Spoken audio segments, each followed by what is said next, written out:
All right, welcome to another episode, Middle Ground with JLE L.L.C, where we treat you like family. That's the theme song, Detroit Love, off my first album, The JLE Experience. On music and the copyright. I'm even on Facebook. I have another amazing guest for you today. We have speaker, author, consultant, comedian, writer, and CEO of Lisa Jones Live. Lisa Jones, welcome to the show. Oh, thank you. Thanks for having me tonight. I appreciate you doing it. Yeah, I First, like your intro music. Kind of oh yeah, cool. some good music. First question, what led you to this path? Well, ever since I was a kid, I would tell the worst knock-knock jokes at the dining room table. So then I started watching SNL, and then I would make my sister and brother memorize the bits. So Okay, I've been into comedy ever since I was a kid, and I've also been into playing games. So every time there was some sort of problem, I would solve it by playing a game. nice. Yeah. I haven't met a comedian yet, so this is the first. It's awesome. All right, now what is Lisa Jones Live? Well, Lisa Jones was taken because, it's a common name. So then I just said, why don't I just be live? And every once in a while, people will joke around and be like, well, aren't you live anyway? When I show up on a Zoom, I'm like, yes, but you have me Thank live. you. That's awesome. Yeah. So, what services do you offer? So to answer your question you just asked me, because in my intro, speaker, consultant, and author, I have over 2 decades of experience in leveraging humor, gamification, and play. And I help companies by enhancing collaboration, engagement, and productivity in businesses. And as we were just talking about, I have a background in stand-up, sketch, and improv comedy, which helps to bring a unique and engaging approach to my work. And it also helps make complex concepts accessible as well as enjoyable. Now, what's an example of that on how your comedy style can bridge the gap? Well, if it's, I believe it's not fun, it's not worth doing. So a lot of times when we are not having fun, we're not as engaged. So my first thing is when I'm working with teams and employees, trying to get them to be more productive or help the company increase Mhm. profits, what I do is I work with them and I let them have fun. So that may be through improv comedy games. And even if somebody doesn't like has a coworker they don't necessarily like, it's interesting to watch how these games unfold. And then all of a sudden they're like, hey, I do like her. It's because they're laughing together and they realize they're bonded. So it's just amazing what humor can do for people. That's true because we used to have to do some of that at one of my jobs, and you're like, "Who wanna play a game?" You start hearing grumbling. Well, And what I be kind of trying game not to was laugh, it? but like this person gonna have a hard job today because they don't want to be here. You try to talk about getting in groups. Are you a melancholy person or this person? Like, what is all that? What are you talking Oh, about? well, before, I think a lot of times you have to introduce the why behind it. Like if you just get a group of people together and you say, hey, today what we're going to do is we're going to play a game. They're like, what? Why are we doing that? Like you kind of have to you have to get them to have some empathy. Like, why are we doing it? You have to get them to trust you before and they have to trust you before they have let loose and have fun. Right. So, Yeah, because I know back in Wayne State at that early millennial time, a lot of different apartment people had grumblings on stuff they were dealing with. So they straight came in. I'm not going to be compliant to nothing. I don't want to be here. And over time, you'll see, well, what's something challenge you deal with? And oh man, them hands start going up. Like, oh, mhm. you about to really see how this thing about to go for you. And they Yeah. start getting about well, this person, well, person A is always overstepping their boundaries, and you can't punch people. So you're just so frustrated that you want to kick a wall. Like, wow, they said a mouthful.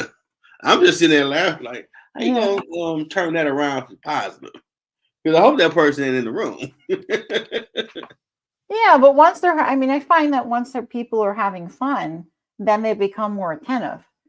Yeah, And then once they become more attentive, then they're more determined to like improve things, right? Like you're talking about identifying a problem. Well, what is the solution to that problem? true. So I think that helps that. And eventually, once you, after that, then that's where you can really affect change. Okay, sound like they come in grumbling, they come out, oh, she's awesome. Well, I hope so. I hope they come out thinking, oh, we can have fun. It is possible to work and play, and they can coexist. Yeah. I agree with you. It was interesting because I had somebody the other day say to me, I was doing a speaking engagement. After I was done, one of the people raised their hand and they had a question. And they said, I don't understand. At what point in our lives do we lose the ability to play? Like, how come we forgot how to do that? And if you think about it, it's kind of like, how many times as a kid do you remember, like, stop playing around? Like, you hear your parents say, stop playing around. Like, you may have been 10, 11, 12, and they're like, stop playing around. Like, it's time to be serious. No, it's not. It's never time to be serious. Stop telling me to stop playing. Like, we're kind of like in school, like, be quiet, stop messing around. Like, I think the whole thing with creativity and fostering that creativity, there could be a different way to maybe handle that for people. So we're not told like we're still playing as adults. Yeah, I agree. And early millennial, when I was dating, a lot of females had this mindset, well, a grown man doesn't watch cartoons or play with a PlayStation. That's for kids. Like, who told you that? You know how stressful it is to be a man dealing with stuff just like you deal with stuff? So he's going to play Madden. Yeah. That's a good thing. He could go to a strip club. There you go. And they're complaining. You know what can lead to what, and then you got more problems. He at home playing that PlayStation. You should be thanking him. There you go. That's a good case. I hope you made that case. I did, and I didn't think of that. Like, yeah, because he put a few Crown Royals back. She said, "What's wrong with you, man? I had a hard day at work. Before you know, this dancing's lab, tell the whole life story. And now you got a Harlem Night situation. Put your mom on the phone. Yeah. I ain't telling him because he's too old to be playing video games. Like, you better buy the basketball game, the hockey, whatever he like. He's in the house. Yeah. That's where you cite the research on play. You just send them the websites. Here you go. Now, what inspired you to write a book? So I've been a contributor to two. I just published in May one with a collaborative. Nice. It's called Echo This. And I have a couple co-authors, Debbie Wimberly, Amy Weishaus, and Michaela Cox. And we all are thought leaders and had different ideas. And we put them together in a collaborative. It's basically empowering conversations of hope and opportunity. So the chapters that I talk about, of course, are around the play, the gamification. So I can kind of give you an overview if you want one. Sure. Of what I talk about. So in my first, because I'm like, if you purchase the book or go on Amazon and get it, it talks about the first chapter is about echoing the message of playtime pays off. It's kind of like what we're just talking about with the play. It isn't just for children. It's a crucial part of adult life as well. And that offers significant benefits in creativity, risk-taking, and determination. So you can tell someone that's saying like, don't play your video game because this is why you're doing it. You're kind of getting that transformative power of play. And that really comes from childhood through significant life events. And then really play is portrayed as a method for coping, healing, and celebrating. And that's kind of what I talk about on a personal growth level and professional success. And then the second chapter, I talk more about the transformative power of play. And that's really that play and gamification can potentially heal and transform lives. And it's beyond entertainment. So there's benefits there too. So it's not just like we can handle process emotions better. It helps us build resilience and even can improve physical health, right? So I explore that, and then it goes beyond just making mundane tasks enjoyable. And I talk about how I had a brain tumor and healed myself through that. And then the third chapter that I contributed really talks about how can we play for a better future? Because that's really about driving these conversations that we're having about social issues and promoting change. So. Wow. That's a lot. That's a very compelling book. I just summed up to 3 chapters for you, Jeffrey. Yeah, you sweet. Reader's Digest version, because we don't have all night, right? That's That's old school. Are they still around? I think so. I don't know. Okay. I've never seen that in the grocery store. Like, what they Reader's talking about? Digest. What were those books that we had back in the day? I don't know if you remember. Like, if you wanted a test, they had them. I don't even know if they still make those anymore. Do you know what I'm talking about? Like, you had like if you had to read like a couple books, you would just get this short little thing. And why is the name escaping me right now? I don't think I know what you're talking about. I can't remember the name of it either. They were yellowish color. Yeah. I'm gonna have to go look this up afterwards. Okay. Now, what does speaking do for you? So speaking usually is my first way to meet my clients. So I'll start out as a speaking engagement, and then afterwards, after I do the speaking engagement, I'll always say, like, here's how I can work with your employees to help them really take the learning, absorb the learning, and transform and make more changes, more impactful long-term changes. Okay, because a lot of people are not comfortable speaking in front of crowds. Well, there's a fear for everything, right? Yeah. Yeah, that is a real thing. So yeah, there's people that, and a funny story I'll tell you real quick. Mhm. So I almost didn't graduate from my undergraduate degree because I had to take this course called public speaking, and it was the last course in my senior year in college, and I kept moving it. Like, I kept dropping out of it and re-registering it. And finally the guy's like, listen, if you don't get up there and do the speech, like, the requirement was get up and do a speech, and that was the only thing in the class. Like, you had to write a speech, give a speech, and do it in front of the classroom. And it scared me. I couldn't do it. And the teacher's like, listen, just pretend like everybody's in their underwear and stare over our Yeah, heads. I remember that. And he basically said, if you don't do this, I can't pass you. You can't graduate. So I kept, like, I must have dropped out and re-enrolled in it like 4 times until they're like, there's no way around it. Like, I tried to do something else. I'm like, I'm even willing to do 3 classes in place of 1. Like, there was all kinds of crazy stuff I bargained with. And they're like, you have to go through it. And that's one of my things today is, like, you can't jump over a problem, go around a problem. You got to go through it. So True. I ended up taking the class. I Mhm. listened to him. I pretended like people were in their underwear, and I looked over their heads. And then years later, I started teaching at like a university, and my students were all like, they would just tell me how funny I was. And they're like, you should go take a stand-up comedy class. And I did. And that's kind of what got me over that fear. Like, now I'm like, I look people and, like, I'll look at people directly. Like, instead of looking over their heads, I no longer pretend like they're in their underwear. So I think sometimes if we face the scariest things to us and go through it instead of over it or around it, it has a good outcome. I remember I took speech at Wayne State my earlier years of college, I think 97 and 99. And I was working somewhere where I didn't like it. And every week we had to get up there and talk about something. So we started getting the techniques down. Don't be slunched over, stand up straight, look at the crowd. Always have your hand on the podium. Make sure you have an attention grabber. And had to I come in with my work stuff on, and that's when I was still working for a dealership in downtown Detroit. And I wasn't making a lot of money, $6.50 an hour. Ain't right. Working way harder for that money. So that became my therapy. Yeah, there you go. Like, okay, today we're gonna do.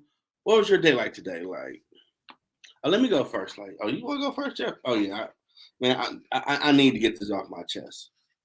And I told him a story about, well, America, y'all gonna get a good laugh at me, but okay, I might help somebody on this Friday.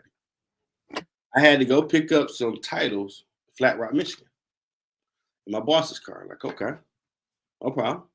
I never really drove around that much, so how do I get there? Just jump on 75, take it south, and you get to Flat Rock, go up, boom, boom, boom, you're there. All right, get it? No problem. Ask the lady. I don't really be on the freeways like that. How do I get back to downtown Detroit? Just take the first right. Are you sure? Yeah. Okay. I take the first right. Now, I'm just floating in my boss's Crown Vic. No, not really looking around. And I came across a lot of traffic, right? I don't remember no construction stuff. I happened to just get the car, get out the lane, and I see you dating. How the hell I'm in Ohio? Oh my God. I'm freaking out. Oh my God, dude thought he gonna think I stole his car. Oh my God, fired. So I called him. I think we had cell phone, something like that then. And I didn't know better. So when I left a message, it's like, okay, well, I know I'm fired. Y'all gonna arrest me for stealing your car. This is my last right testament conversation. I finally get off, just get out the car on the road, like, hey, I'm lost in here. I'm trying to get back to Detroit. Someone was nice enough to follow me to Detroit Avenue, get back, because I was gone all day. I left on 9 o'clock, came back like at 5:30. So I get back and everybody laughing. I'm like, why everybody laughing? What up, Ohio player? They started, oh Lord, they must have heard your message. Okay, now there was a little bar across the street with a pool table. We all hang out. So I'm like, they're gonna laugh at you. Oh, I got the titles. Get back to the building. Like, we get you young. You did say you don't really be on 75. You could get lost. You just got to do better. But we're gonna clown you for a minute because we'll let your brother listen to it because your mom then was worried about you. They bugging him. We like, you got it, man. Come here, your brother, okay, but you got it here. This is gold. Like, oh yeah, we let everybody hear this. So we go over there to the bar. They clowning me all night, man. We got a higher player in the house. Can I get your autograph? Like, how didn't you see Welcome to Ohio? Like, it was construction. I'm like, okay, what's going on here? I ain't seeing them passing since 9. I was like, what the hell? I vowed after that. I don't care if I'm on a date, whatever. Look, I ain't go directions. How we get there? I will never get lost again.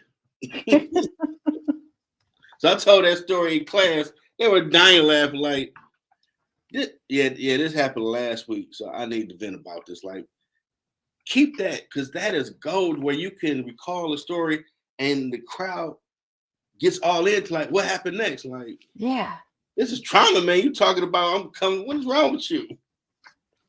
But it did teach me a lot about how to engage a crowd. Yeah. Well, now when stuff happens, do you write it down? That I never done before. I might do that now. Yeah, because that's one of the things about, like, one of the questions I always get is people will say, do you have to be born funny or can you learn humor? And my answer is always, you can learn. It's a skill that you can learn, right? Mm-hmm. So if you start taking notice, like, just like you have, like, people have journals that they write down their feelings every day. You can have a humor journal or a laughter journal and write down something that you thought was funny, or like something that happens to you, like that story you just said. And over time, because over time, a lot of times we forget things. We're like, oh, that happened, but I'll remember it. But usually we don't remember it. So you have to write it down. True. And that's how I write to this day. Like, I'll write a lot of things. Like, I'll write down, I have to find at least one thing that's funny in my day. And as you start to do this on a daily basis, you start noticing more and more things that are funny. Yeah. So it's kind of just like, working out a muscle. Like, if you didn't work out, then you start working out and you're sore. Like, you just kind of keep working out. It's the same, just like anything. You're right. From all the comedians I watched over the years that I will listen to, it was more they're describing the stories of what they're talking about compared to, it seemed like for a hot minute, some comedians just every other word was a cuss word. Like, that's not a joke. No. The joke is, you about to tell me a story and then you get to a punchline like, oh, that is funny as hell. Like, okay, I mean, you have cuss words in there, but every other word came there like, how is this funny? You know, I can't see what you're talking about. Cause I'm like, okay, that's like about 10 cuss words. We need to hear all that right now. You kind of get back to the storytelling. Yeah. Like, okay, I can see that. And what the person's emotion was in that moment, like, it sucked. It happened, but that's funny as hell. Yeah. Do you watch any Netflix, like, comedy specials? Oh yeah. Like, I just watched Joe Coy's. He's hysterical. That dude was crazy. Mm-hmm. His newest one released. I had to watch it. And filmed in your area was the Beverly Hills Cop. Did you see the newest one with Eddie Yeah, it's Murphy? pretty awesome. Yeah. It showcases your city. So there you go. Yeah. I learned as I got older, a lot of movies back in the day really didn't film here. But I know when we had, I think it was Governor Rick Snyder, it was him or Jennifer Granholm that was governor. They gave a credit. And man, it was like Wu-Tang came through Michigan. Everybody making a movie. When I was on campus, Old Main is like an old school, but it became, Wayne bought it. And it's like 4 floors, big stuff. They said, I think Alicia Silverstone and was Jamie Lee Curtis had did some type of horror movie in there. But I couldn't remember the name of it, and I always looked like it was in Wayne State. And I'm like, yeah, they just over there film now. They got a big spread of food, this and other. Like, I never thought people would be on Wayne State campus filming movies when they came up in the world. So did you go over there and like get some food, or? I don't know, that was too much. I was ready to get out of there. I mean, I got my degree after a while, but it's like I lived there. Like, okay, you went to work, you went to class. You want? No, I don't want to do that. I want to act like I don't evolve around this, but I need to have something else to look at. That's why people look at me like, Jeff, why are you getting apartments out Southfield? Well, first, I'm bougie, so I like furniture in life. I want to go somewhere we have all the amenities around me. And 2, I want something totally different than work, go to school, work out, come. I can't stay here too. That's Wayne State 24/7. I can't do that. You're crazy. You're wasting money. I waste the gas because I'll do all that all day and then over here. Something totally like you understand one day. You ain't there. I get it. It would have been more efficient responsive to stay there, but like that's just too much. 24/7. Yeah, no, it makes sense. Yeah. You felt a calling to leave and you followed it. Absolutely. Now, as a consultant, what was your best experience so far? I've had many, but one of my favorite ones I would have to say was when I got to, I mean, a lot of times I'll make up games for, like, if I'm trying to, a company has a problem, they need something solved, I'll make up a game. But one of my favorite ones was when we actually made a movie. Like we were trying to do this training program, and we were finding that like every year the people were bored, and it was a once a year, like all day training thing. And we found that the people were bored. So I'm like, let's make it fun. Like, how can we make it fun? And like all the suggestions that I was coming up with, they're like, well, we've tried that. We've done this. Like something, you need something really out of the box. So I'm like, what if we took like a movie, like based off a movie, and did like each part of the movie, we'd have characters and they can turn it into like what our topic we're talking about. So that's what we did. And at the time it was like you remember the Austin Powers movie? Oh yes, that was classic. So we used that, and like each different section of the movie was like had a teaching point to it. So that went really well. The only issue was it went so well that they're like, well, what are we going to do next year to make it even better? Oh wow. So it's like, okay, I had to come up with something a little better than a movie. So yeah. Yeah, Austin Powers, he came a long way when he did that one. I should call him Mini-Me.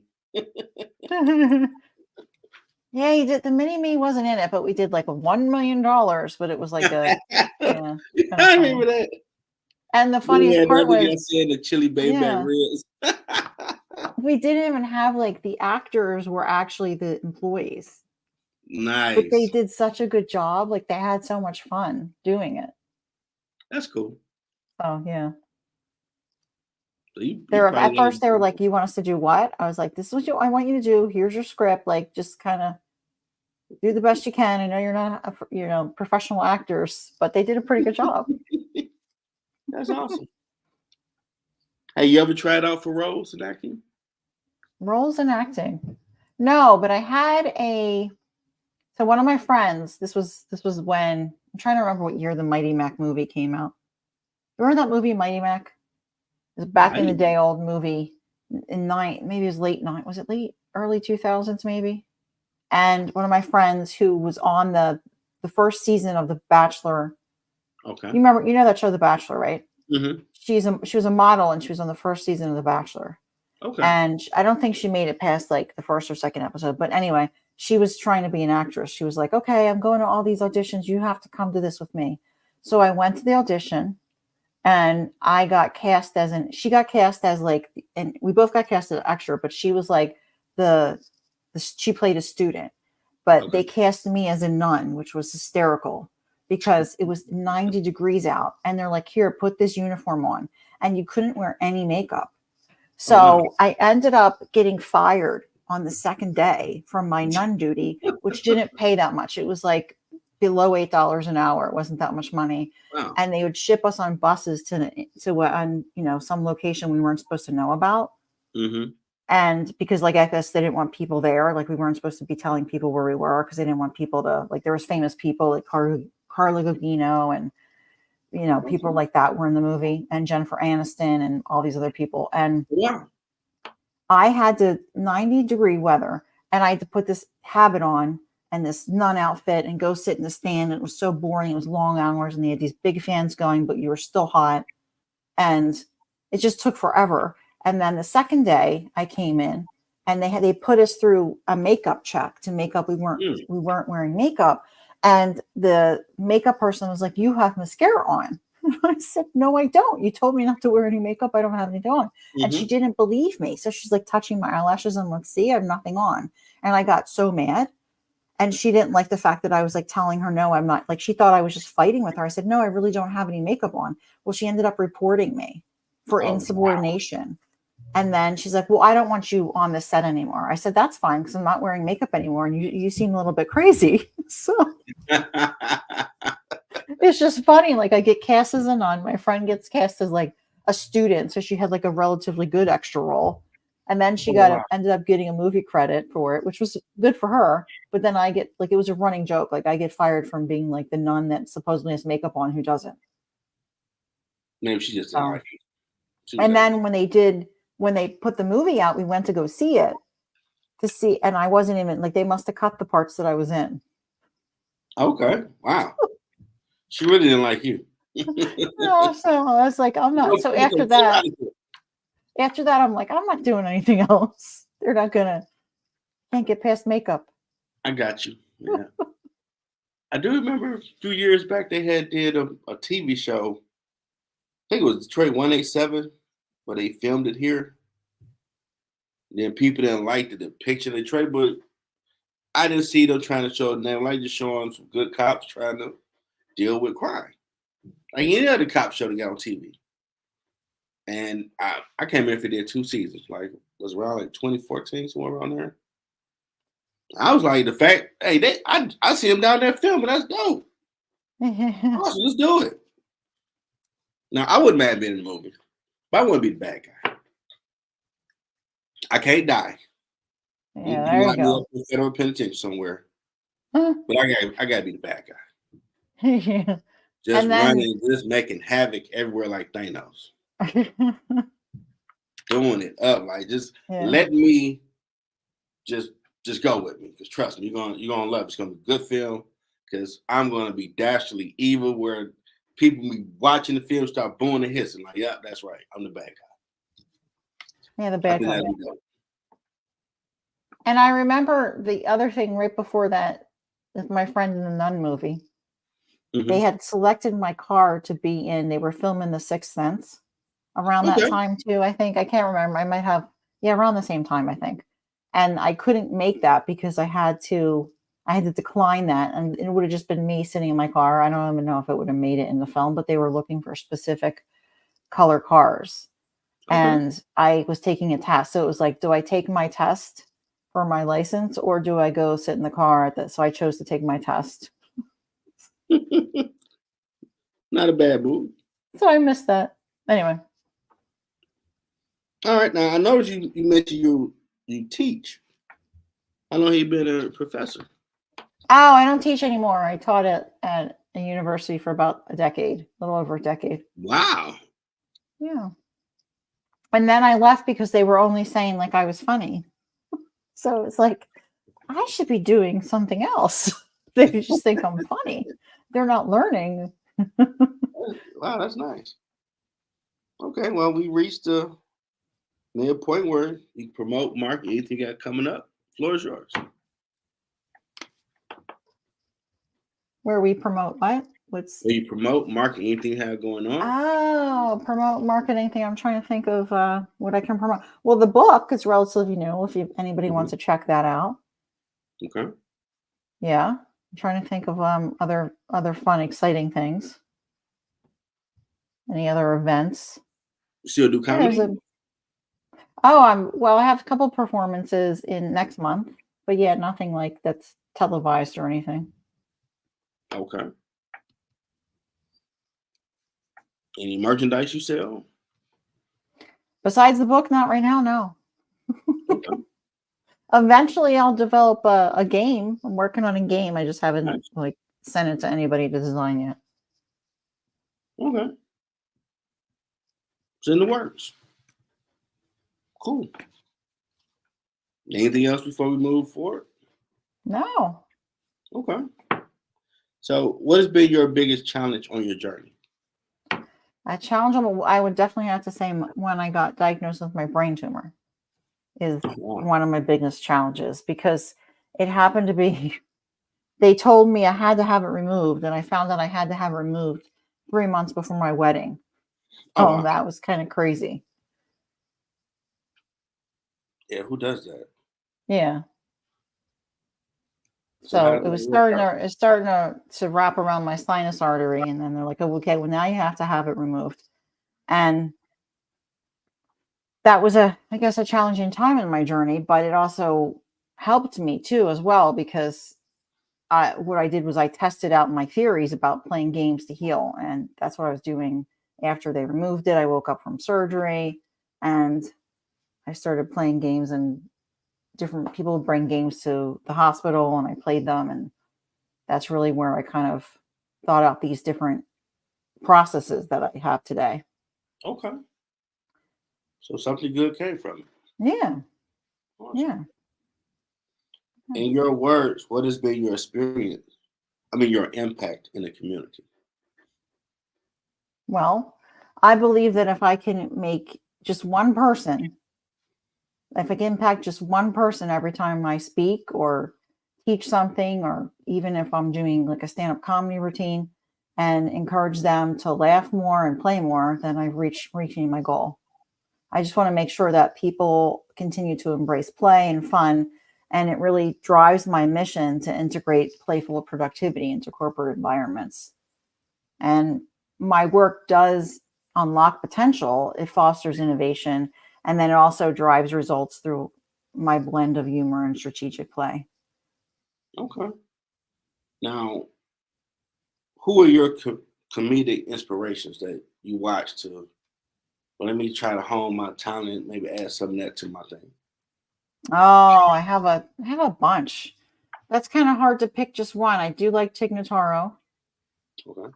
I like Wanda Sykes. She's also lives in around the Philadelphia area, I think, in media.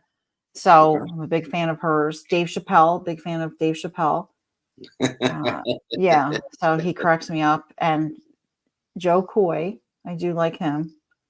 So yeah, I'm trying to think if there's any other ones. I'll been watching those specials lately over again, and then I just Chris Rock. I like him. I like how he's always doing the Chris Rock triple. I call it. What's that? He's always like he says two things and then the last thing's funny type thing. He does it, Oh, or okay. he'll repeat. He repeats something. He'll say it 3 times, the same thing, but in a different way. Hmm, I So didn't notice that. yeah, that's something that he does. It's like he's Okay. very talented. Yeah.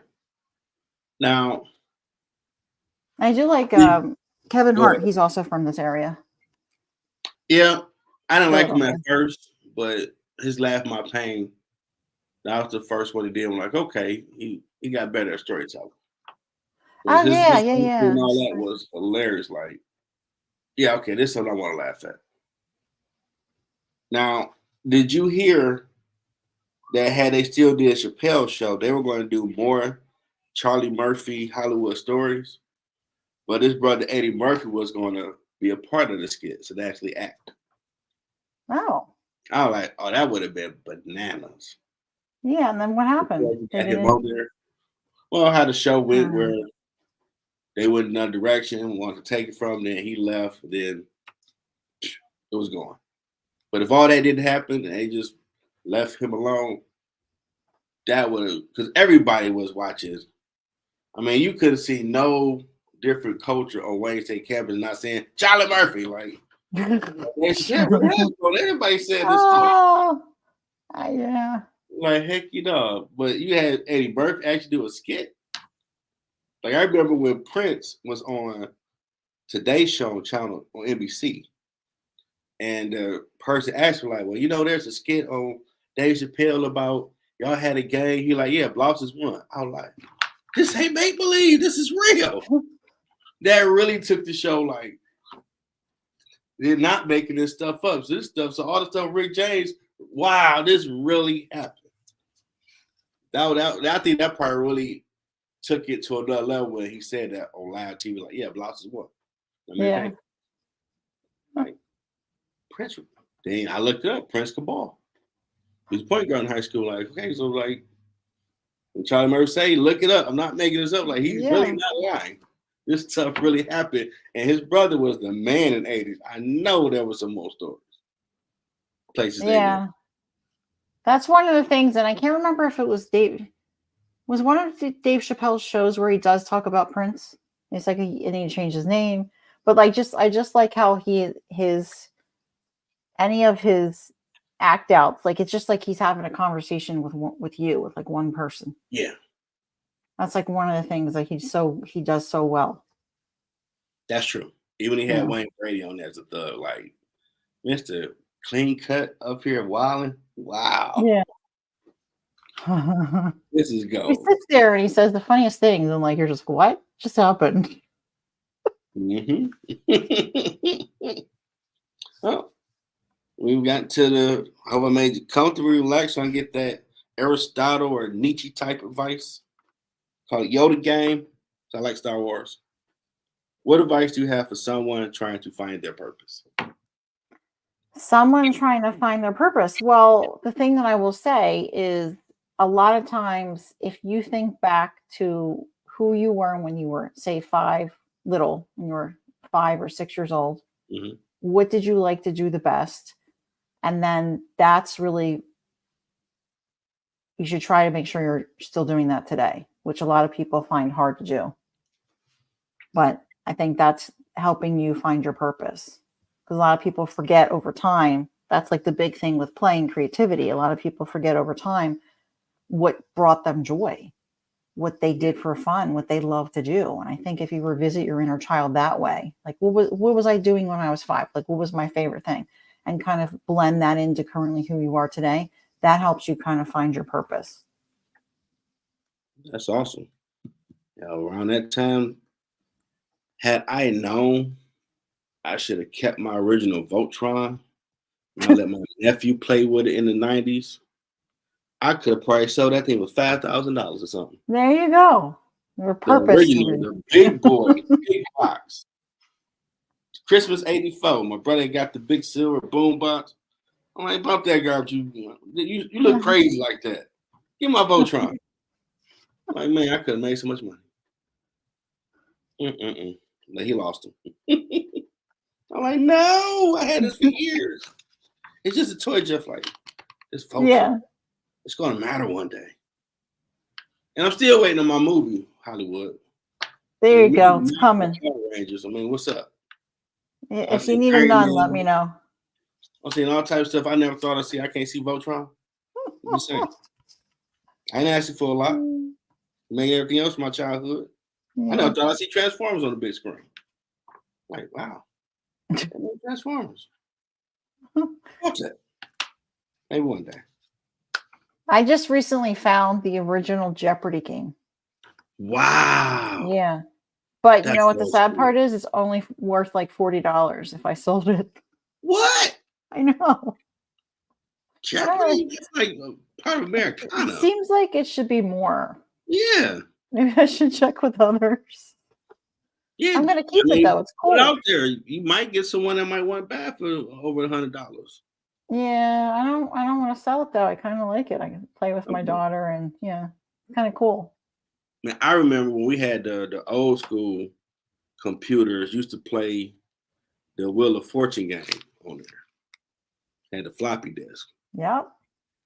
Oh, yeah, this was our prehistoric take for people of today. I got all the map books that we had floppy disks, some of that big, and you put Yes, inside, I remember. and you didn't have no pretty colors on the screen. You just had the screen and it popped up. And you'll sit there and play. Do you remember Pitfall? Did you ever play Pitfall? The game I never Pitfall. heard of that one. Pitfall. I might ask That my was one of brother. my favorite Atari ones. Yeah. Oh, on Atari. Okay. Yeah. Nah, I was born 78, so I remember when we got Nintendo. Nintendo. Okay. And that's when that sibling pecking order to be some bull jive. Our two oldest brothers like, look here, Captain. We're gonna beat Mario. You and your sister, y'all go find something to do. Like, man, they said we gotta share this. Like, yeah, we know what mom, dad said, but pecking order. First, oldest, second, and then y'all. So, y'all find something to do. Like, we can't jump them. They're too big. Guess we gotta wait. Now they have what do they have now that's like kind of cool? I was thinking about getting it. Is it like an advanced Nintendo or something? I can't remember the name of it. Yeah, they have been making things that have like a lot of systems on there. You play all them old school games. I'm like, wow. That's what I need. Yeah. Like I think my brother bought it where like all the games systems is on there. He was playing Tecmo Bowl. Like, man, I remember Tecmo Bowl. That's when I fell in love with the San Francisco 49ers. I sucked on that game. Our brother friend, he played with the monster of the Midway, Chicago Bears, and that crazy defense. I get Molly Wild 80-0. Like, okay. You gonna get different team? Like, no. We got the Dark Knight. The Dark Knight. Yeah. That's Batman. I'm gonna win. Like, you ain't gonna win with him, Jeff. I'm like, but when I do, I'm gonna talk so much trash. Like, what trash you gonna talk? Like, okay. But then you had a lot of time in here, you playing, you getting better playing the computer. When I finally got good with that squad, I want to play, Jeff. Oh, you want to play me? Hold on. I start flicking lights on and off. Like, what the hell are you doing? You want the Dark Knight? I gotta say Gotham. Man, get out here 60-3. I told you, Dark Knight. Joe Montana, the greatest ever. What you want? Like, I'm out the bar gonna go to someone. I'm just gonna press buttons. Oh, I talk so much trash because I'm my man. Like, you beat me 80-0 and laugh. You beat me 60-3 and laugh. I'm gonna kick your ass and enjoy every ounce of it. Keep talking. This is my turn. Ain't no fun. Rabbit got the gun. You're gonna get this work. But now I ain't playing Madden. I might get Mollywop. I'm too busy doing this now. But I knew that I do need to get Madden because I heard the college football just came out. So that might be dope. Might have to go check that one out. There you go. Find time to play. You got to. Because if you don't find balance, you'll go crazy. There's a lot going on in the world. Is 24 hours now with social media and the internet. So if you don't find something to chill and relax, whatever it is you do, you'll be drinking Jack all day. And that ain't a good thing. That does not help anybody creative problem solve. Nah. Now, maybe you can get up there and do comedy, drink and talk about your life. It might come out funny, but you're going to be drunk as hell. And that still ain't good for you. You need to hydrate. Yeah. So how did you enjoy being in the middle ground? That was fun. Awesome. Yeah, I liked it. Good conversation. First time being interviewed on the podcast? What's that? I'm sorry. It broke up. It's your first time doing a podcast? No, I've been on other ones. We did a bunch right after the book launched. Okay, cool. Yeah. You ever thought about doing that? Was fun. That was fun trying to be on. Have you ever had your show with like 6 people at the same time? And then they all try to talk at the same. A coworker at work today. So I'm trying to get more female guest panelists for my social conversation show. When I first launched it, yeah, I've had about 5 or 6 people, and that would be awesome. Especially talking about relationship or something. Oh yeah, this is going. Everybody will have something to say. This should be something people can just sit down and enjoy. Because you're going to get one, and there will be moments where, what did they just say? Oh hell! They were talking at the same time. Yeah, that moment they did like, okay, one at a time. Yeah, I know you think he's Neanderthal, but whatever. But one at a time. Y'all grown here. You're gonna get your piece in, and it makes conversation move. So those on that show, pretty cool. Well, yeah, you got a lot of shows there, Jeffrey. I don't know how you do it all. Yeah. You know, I tend to do the work and stop and forget to stop saying that's a lot. Then my sports show, my co-host is where I'll be hating on LeBron, but I'm a Lakers fan, and this dude just needs to leave my team. He's one of the greatest players ever, but Boston just won a title. That offends me, and we ain't doing nothing about it. Wait, didn't his son just get on the team? He's got the dad and the son and the two LeBrons. Yeah. Lifetime movie coming up. Brian and Bronny NBA journey. That's what we got to as a response to the Boston Celtics drinking championship champagne, Lisa. That's our response. Like, really? Oh, you just a hater. Like, you're not a Laker fan. So if you was a Laker fan, you'll understand the fact that Boston is, NBA title show tastes good. And we ain't trying to get the best and best so we can meet them in the finals and stop them. I don't care about Brian and his family. That's nice. Boston got a championship. Where are we to compete with that? That's the goal here, not all this other stuff. But you know, yeah, I get it. I don't have a stake in the game in either team though, so I can't really. Yeah, so I did a moment of silence on my sports show. My co-host died laughing like, "Hey, my team is there right now. Boston might win 4 in a row. We're not trying to stop it." Because Bronny's being Bronny. Just started.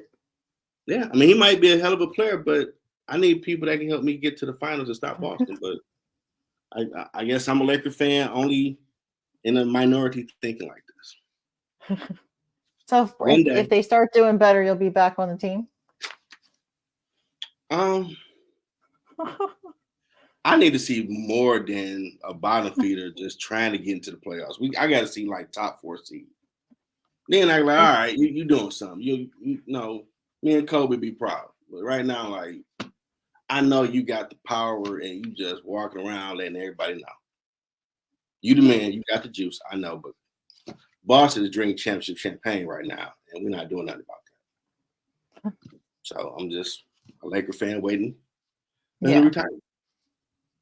And that's honest, people. It ain't being a hater. Y'all ain't like it. They ain't like soon? What's that? He's not retiring soon, is he? No, it would be nice or go somewhere else. So we can get back to championship basketball. You need to leave. But we ain't doing that. We're a sideshow. Yeah. And it's funny because I've been sitting watching all of the shows. Bronny scored 10 points. He was the 55th freaking pick. That's the best news story you got for sports. The other dude we drafted early, he been averaging 20 a game. You forgot his name? Like, well, I think the NBA women's, her name's escaping me right now. She's been in the news so much. I think she gets more. Yeah, Caitlin. She gets more play time than Bronny does. Yeah, but she can play. Yeah, she's good. I get it. I would tell you, them players, don't be mad at her. Thank her because the money is coming to your league now. Revenue going to go up. She got all kinds of sponsorships already. Yeah. Yeah. What's going to start trickling down everybody because they got a lot of talented people, you know. But, you know, we got the Lifetime movie in the making. The Lifetime movie. Father and son storyline. Okay. Boston look like they're going to get another title, but this is what we got for the response. But this is the middle ground, Jeff. Yeah. There's the only place where I will hear people say, "But Jeff, you got to understand that," because I don't have a middle ground. That's why I named it that. And I know in sports shows, people like, he's a baby skip baby. It's like, no, I'm not. I'm honest. I'm a Laker fan. A lot of y'all are LeBron fan. There's a difference. I know Miami felt the same thing when he was there. They weren't a Miami fan. They were his fans. And respect. He's earned it. But we're the Lakers. We got like 17. Well, he got a 1,000 titles. Yeah. But we had, before him, we had like 16 competing with Boston. And now they got a dynasty. And I got the Bronny Jr. watch. Will he score 20 points? That's what we're doing. All right. But I don't want to trip too much. You might like, he really is a Laker fan. So I hope you enjoyed yourself. Appreciate I did. Thank you. Thanks for having me on. Oh, I appreciate you for sharing it. Anytime you need help or want to be part of something, I believe in supporting each other all the time. So we do in the middle ground, treat you like family. So I want to thank, I got to add this up here because when I learn stuff, people start talking. Teacher too, add that to the list. I want to thank speaker, author, consultant, comedian, writer, teacher, and CEO of Lisa Jones Live. Lisa Jones for sharing her journey and hearing my rant about my Lakers for 2 seconds. It was fun. And check out the sports line with JLE Marte. You really gets a popcorn. You really laugh. You really laugh. Because I ran and rave on the sports show. I didn't hear that. Absolutely. Well, I hope everybody have a safe weekend. Like, subscribe to my YouTube channel, Middle Ground JLE, and share this to anybody. Hope this helped you find your purpose. And until next time, everybody have a good weekend.